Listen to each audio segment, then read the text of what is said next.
Hello, everybody. 4 o'clock on a Saturday. The date is May. What's today's date? May 2nd. May 2nd. That's one day after May the 1st. We're moving into the future, folks. And it's the completing the disappearance of any bad germs that can mess with us. That's what I say. So I am Monty Alexander, and I learned to say Monty Alexander. That way I blend into the scene here in America, and I talk like this. When I talk like this, people don't ask me, "Hey, where you from, man?" And they say, "Man, it's tiring to be always being asked where you're from." Well, the place I'm from is a beautiful island in the sun, has a few challenges, just like everywhere else in the world. But the Jamaica that I remember is my home, where I was raised up. Kingston, Jamaica. Kingston, which was the word was King's Town, and through I think the British way of saying Kingston, it came out what they say the Cockney way, which was the street folks of London. They would talk the Cockney way, and it came out Kingston. So there's Kingston, New York. There's Kingston all over the world, but Kingston, Jamaica. That's the one I know, and that's where I ran into some wonderful things that came through this powerful, I call it gift. For me, it was like a passport to life. A piano. Piano.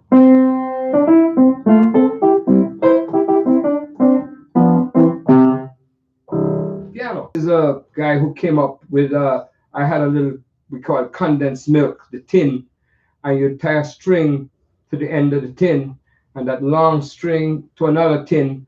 And as kids, we'd hold up that tin, and somehow when you spoke at this tin, the guy at the other end, whether it was 20 feet or however far away, he could hear what you were saying. I don't understand it, but it was some kind of early technology. And at school, I was not a mathematical expert. No, no, no. I was not an expert at anything except how to sneak out of school. I am the great sneaker outer of all time. Because yes, if I had stayed in school, I would have learned some stuff other than a little piano playing, right? And I've come to believe and understand that some folks out there in the world seem to have picked up on my givings, my offerings, and enjoyed it to the point where they would actually come to the concert. And lo and behold, I start playing all over the world with that same sense of like, wait a minute, how did I get here? I'm looking out into an audience of 2,000 people or 300 or 50 or whatever. But I indeed played in all those back rooms of America back in the 60s. I played in those places where it was like people said, don't go there, don't go there. Yeah, there was a little piano, and they had a microphone, and you start swinging, and the people would, have a ball. I remember playing in Newark, New Jersey, and I'm playing the piano behind the bar with two wonderful musicians. I remember Earl May, this delightful, sweet human being who welcomed me into his life. And he was a big brother. And the drummer, I think, was Bruno Carr. Bruno he played with Ray Charles. And there I am with the big guys. I was like, 21, 22, 23 years old. And the bartender said, I'm going to take the microphone. I was playing a beautiful song. It was called, it goes like this.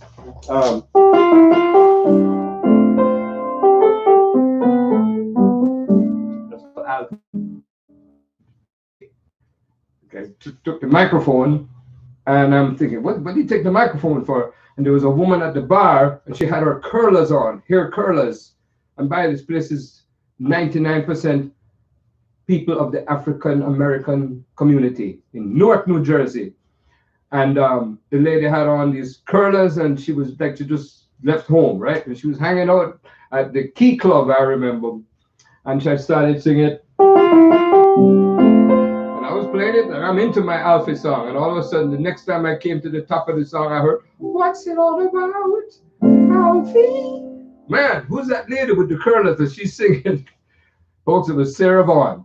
Miss Sassy is at the bar, and We had a whale of a time. She sang Alfie and I played Alfie and Earl was playing boom, all the great notes. Got off of the piano and I walked by Sarah Sassy, as we called her, because she was a sassy lady. Yes, she was. And she said, hello, hello, blah, blah, blah. And she took my phone number as if maybe I would go play for her and be her accompanist. Well, that did not materialize, but hey, that's life. But my whole thing has been a lot of guesswork, a guesswork and a prayer. So I'm not the guy to come to give a tutoring about piano when it comes from the books and how Bach did it and how all those practicing people did it. I just sort of went to the piano and had fun from I was 4 years old. One of the first things as an Indians or captured robbers, to me, this was like a gunshot. Not a very good thing to think about as far as your future because we don't want violence. But I was a kid dreaming. Then I found when I do this on the black notes, I said, that sounds like the breeze or the waterfall, just the black notes. And I could hit any note.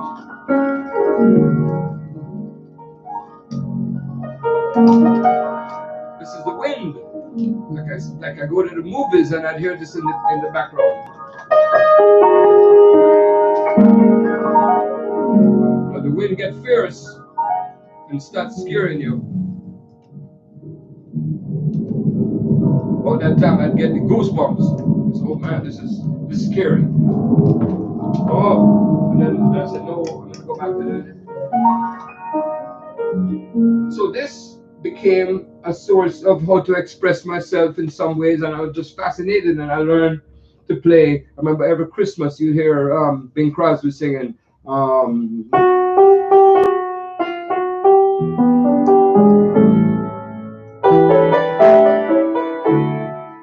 playing White Christmas, and I'm playing the Jamaican calypsos, you know. Let's see, this is called Slime Mongoose.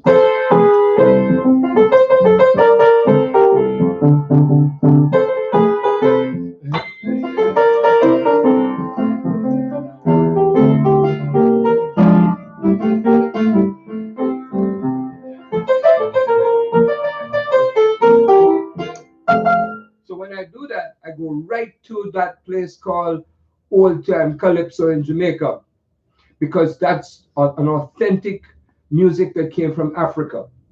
And that African rhythm that was known as mento in Jamaica, I would go and play all these little songs that are so popular, you know.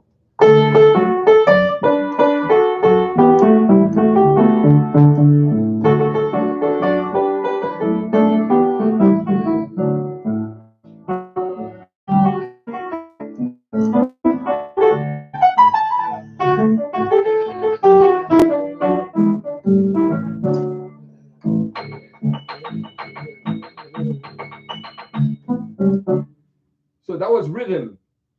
Jamaica had a rhythm that was so distinct, and the piano to me was a drum when I do this. And my mother would say, Monty, play me a song, play me a song. And I learned to play some of those beautiful songs. She loves Fascination.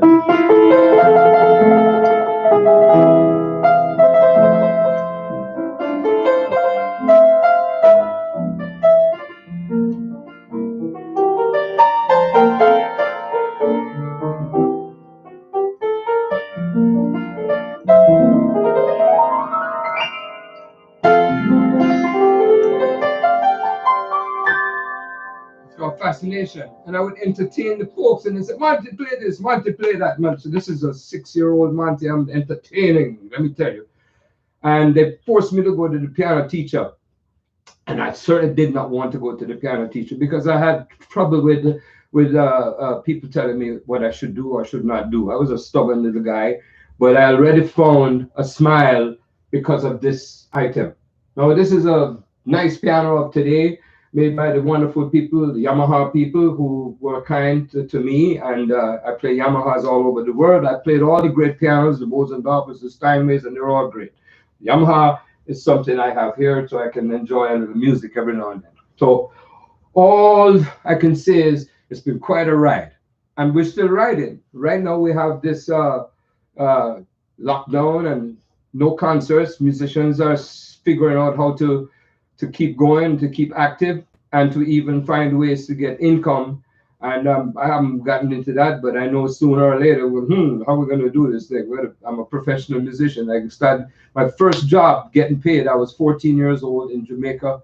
Somebody said, "Hey man, I want you to come play at my little club," and I couldn't believe it. And I put some guys together from school, and I called the band. I wanted to call it Monty and the Hurricanes.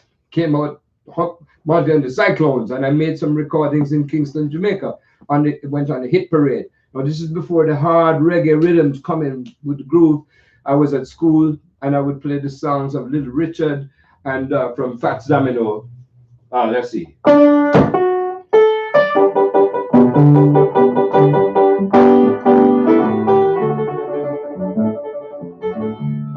That's Fats Domino.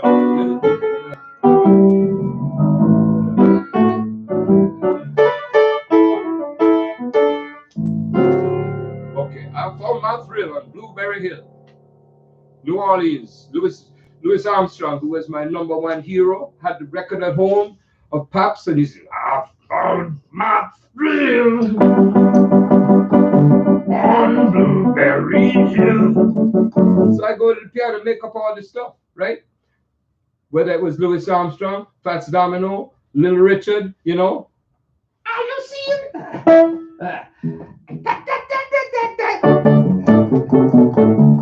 I'm into the rock and roll.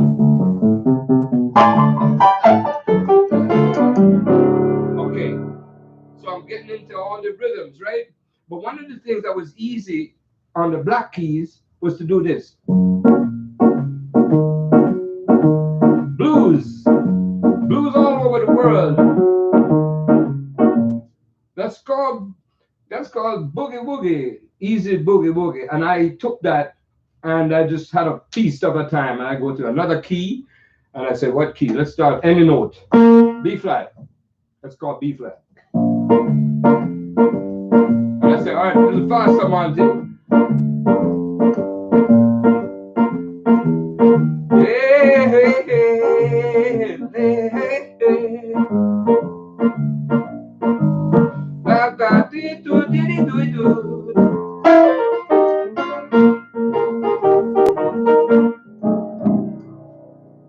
Okay, so I learned to do that, and I even got a little faster on it, and I go.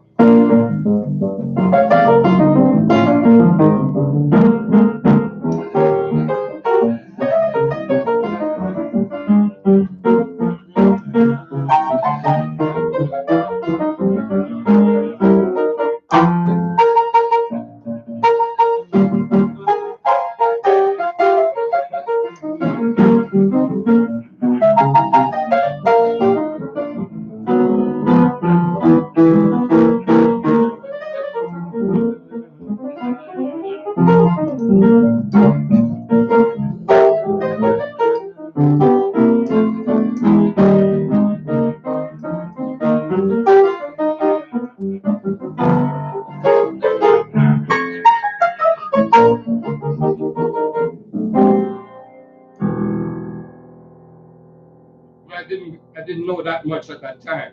So I'm 7 years old and I'm playing boogie woogie.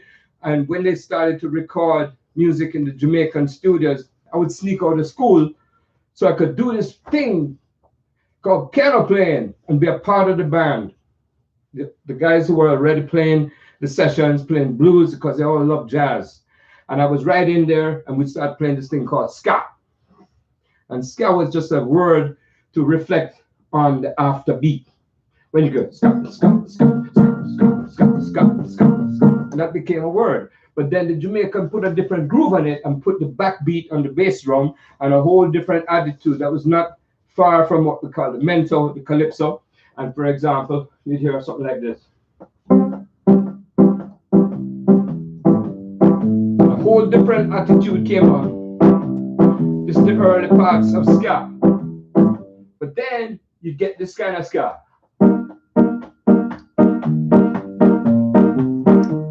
It's just boogie woogie. A guy named Louis Jordan in Jamaica, in America, had made this popular.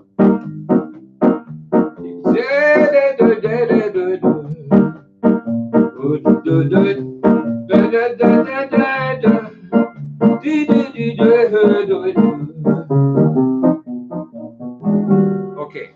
so this is about rhythm on the piano. And I'm playing rhythm and I'm in the recording studios. I'm making $2 or whatever from every song I played on, backing up people, predecessors to the great Bob Marley and Peter Tosh and Jimmy Cliff and those guys. And this is a little before that now. We're playing instrumentals for people coming up with all these rhythms and connected to the incredible group of people called Rastafarians. And they had all these songs that got on hit parade and people falling in love with not just the American music, but the Jamaican music. Now, as far as the piano, it's hard. I put these reminders of early days, but I started to discover the joy of something called harmony. I didn't learn it in a book. I just heard the records. And a great teacher for me was this man, Nat King Cole. Nat King Cole had orchestrations behind him, and you would hear beautiful tunes that are the ones that became so popular. And they had the jazz tunes, you know.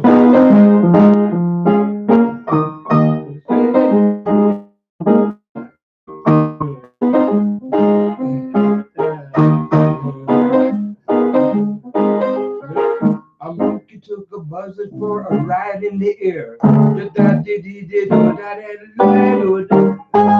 I'm learning that, the little bebop jazz tunes. But then the harmony, the sounds like when you would hear a tune like, let me try to give you a song. This is The Very Thought of You.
Harmony is how you put the notes together, and by changing one note, you can change the color, the whole thing. I found from a very, very young age, I started to have just a lot of fun, not just with the rhythm, but the harmony. And this is all coming from my ears, listening to the records. When I heard Nat King Cole and I heard Frank Sinatra, here's a man that nobody speaks about hardly these days. His name was Eddie Haywood. Eddie Haywood had, back in the days where an instrumental would become a popular song, and he recorded songs, and I heard him. I met Eddie Haywood in Jamaica, and he, I went to play the piano for Eddie Haywood, and my father took me to meet Eddie, and he said, "Hey kid, go play me a song." And I went to, and I pretty much got it from the recording he had made, and he played these songs that had a groove. You could, tap your feet. It wasn't complicated. And this, to me, this man, we approached this, my first jazz was in a simple sort of way, and it was just a smile the whole time. We had songs like, Soft Summer Breeze.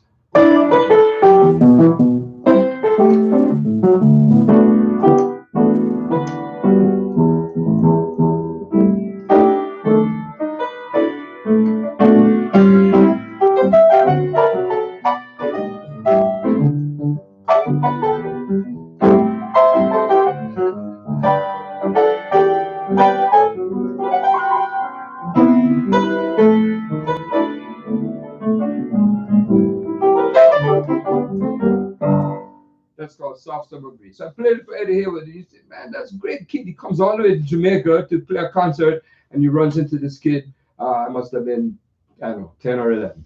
I could go on and go on and tell you that I had this miraculous thing because for me the whole thing has been a miracle. It's just like a light shined on me, and I end up getting a career. I even get jobs, starting to get paid little money. Take the money and take it home, give it to my mother, and she looked at me and said, "Where'd you get that?" As if I'd done something illegal. But no, Monty was playing the piano in Miami, Florida. One night I'm playing in Miami, Florida, and while I'm playing, and I had a little combo, and I must have been swinging pretty good. In walked some people, including Frank Sinatra, the one and only Sinatra. We're here just to remind you. So there he is, Frank Sinatra. And I met Frank, and he said something like, "Hey, I hear you're swinging there, kid. You're doing great, whatever." But it gave me one new level of confidence that I'm okay, because that's a part of what you do in life, to have confidence that when you hit the note, it's not any note, it's the right note to sing. And he and Nat King Cole, the great Nat, were huge man, and they were the instrumentalists playing melodies. Everybody from Miles Davis to Clifford Brown to Johnny Hodges, and these guys played melodies that give you the goosebumps, as if when you heard Sinatra, Nat King Cole, Billy Eckstine, Sarah Vaughan, Ella Fitzgerald, and it goes on. But one thing led to another, and they invited me to come to play the piano in New York City. So I was 19 years old, and this is the year 1963, and I got a gig at a place called Jilly's. And Jilly's was a music place, a jazz place, but it was the kind of place where not just the jazz hip cats would come, but just all these characters, show business kind of people, show business wannabe kind of people, Hollywood celebrities. But it was a small place, and that's where I would go and play and do some what you call rock the joint, because you got to swing it. It's not sitting there going off into a beautiful place that says, "Oh, here is a nice song." No, you're putting some swinging into the thing, whatever you're playing. And that's where I met Miles. So I'm putting this here to remind myself about Miles. And yes, indeed, Miles complimented me, and he came over and he said, "Hey, kid, when you're on the play, he's and we'll learn that." And next thing you know, I'm hanging out at his house. I remember I went down to the Village Vanguard where he was playing, and he saw me and said, "Hey man, what's happening?" And I went to the bar, and then I had to go to the restroom. And as I was coming out of the restroom, I heard a voice on the PA system, and the voice said, and I'd never heard Miles say anything on a microphone. He hardly spoke. He just went up there, played his horn, and mesmerized everybody. And I heard the voice on the microphone. I'm just coming out of the restroom, and there is Miles. And the voice of Miles there said, "Where is Monty?" I said, what's this all about? I start to shake. Miles Davis called my name twice, and he says, "Come on, play something." So I go up and I play a tune. So that's one more vote of confidence. And Miles Davis invited me to sit with his band, and I just played trio with a couple of his rhythm section at the time. And I just got to know this man who was so intriguing. Everything he said was something of, I can remember all the many times we were in the same company, and I heard him say about this, say about. But this is all me blabbing away about this. And after this great musician, Eddie Wood, I heard Errol Garner. Errol Garner made the piano an orchestra. He would just take you to another place. It would be like the most, the most, he'd make the piano sing.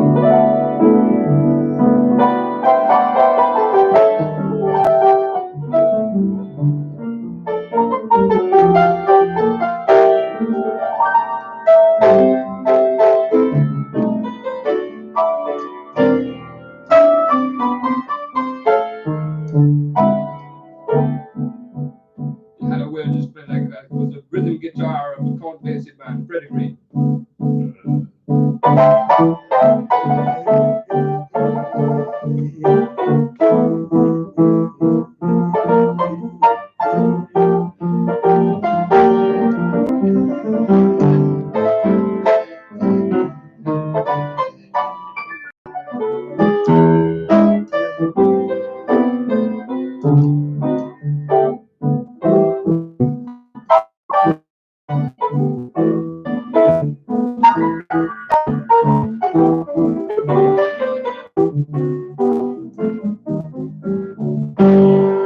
Errol Garner kind of played there.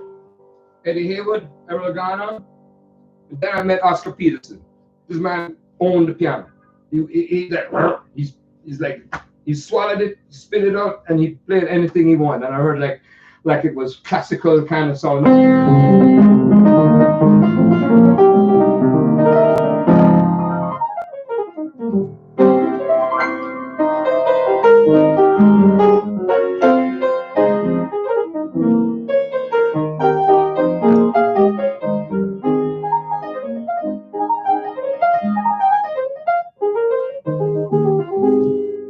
So that's kind of going from a classical standpoint. But Oscar played in such a way that was like, he would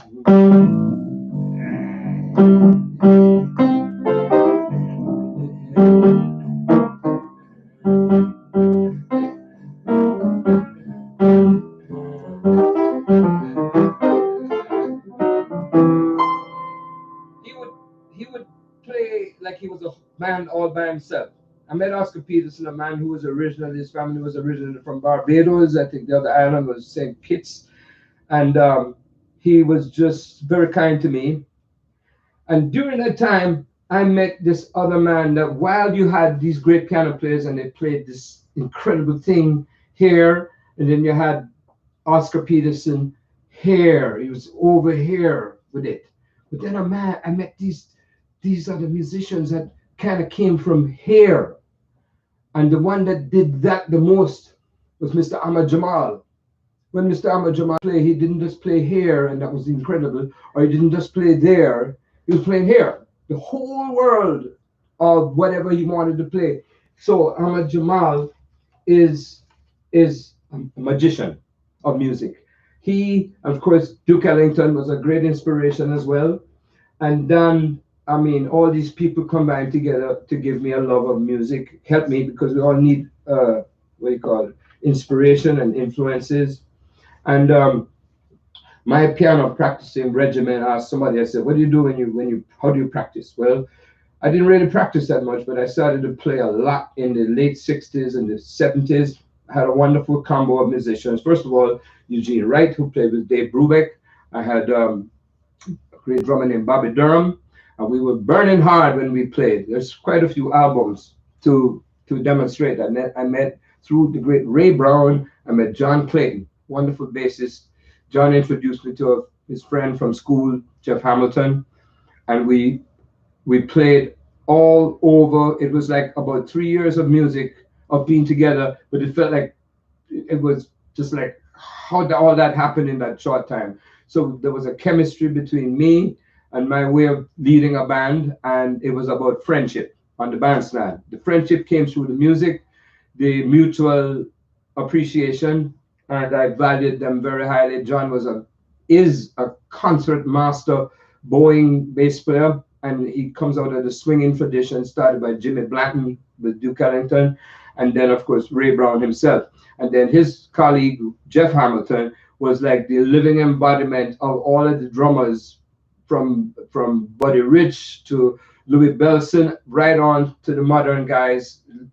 Jeff has it all covered. So as a trio, we made a lot of music, and sometimes when I hear the music that we played, I'm just stunned with how amazing it was. The combination, and once again, it was all magic. It's the only word I can use, mystery and magic, because none of it was planned. There was very little rehearsal, whatever that means. It would happen on the bandstand. And even though only about 2 recordings that demonstrate what that was about, I have lots and lots of tapes and recordings that whenever I put on that stuff, I can't believe it. It's like came from heaven, swinging and smiling, and it was wonderful. So my life has been non-explainable. I can't explain it. Right now, I can't explain it because here I am with my piano, and I loved my home country of Jamaica.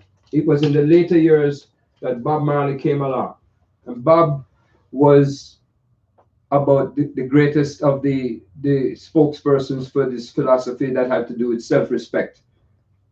When he wrote Redemption Song.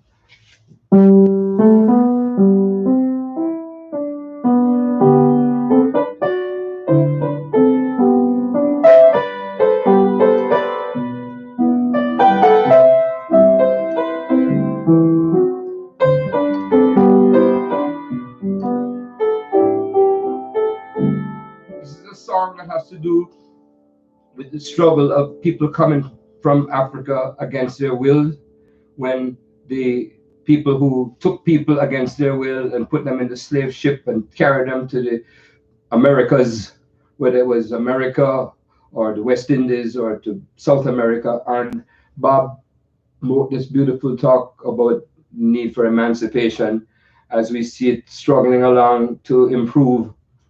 We cannot help but remember people like Bob Marley and the people that preceded him that spoke about the need for emancipation of people of other backgrounds. Let's call it that, you know.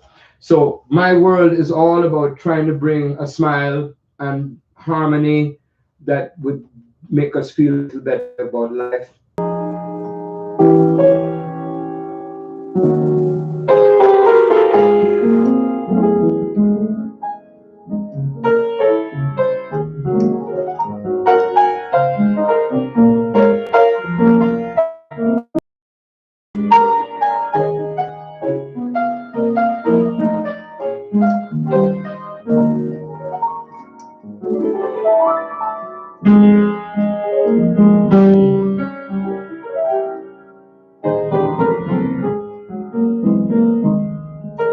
Sorry about the piano is a little out of tune.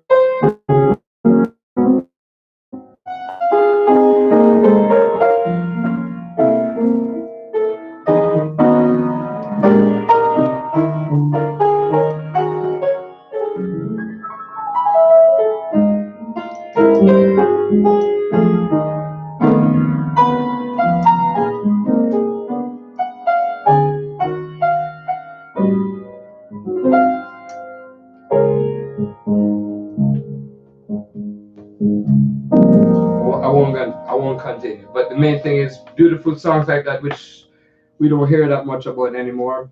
The last great songwriter was Stevie Wonder and Burt Bacharach and some of the Beatles songs. In fact, most of them. And we lament that age has decreased.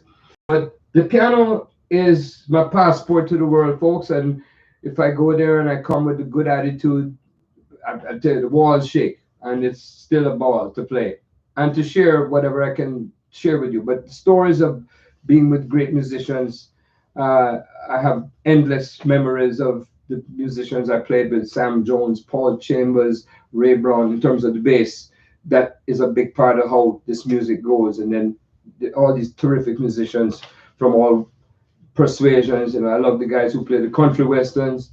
I love the country western songs and the blues musicians I've known, from B.B. King to music I heard growing up, Jimmy Reed.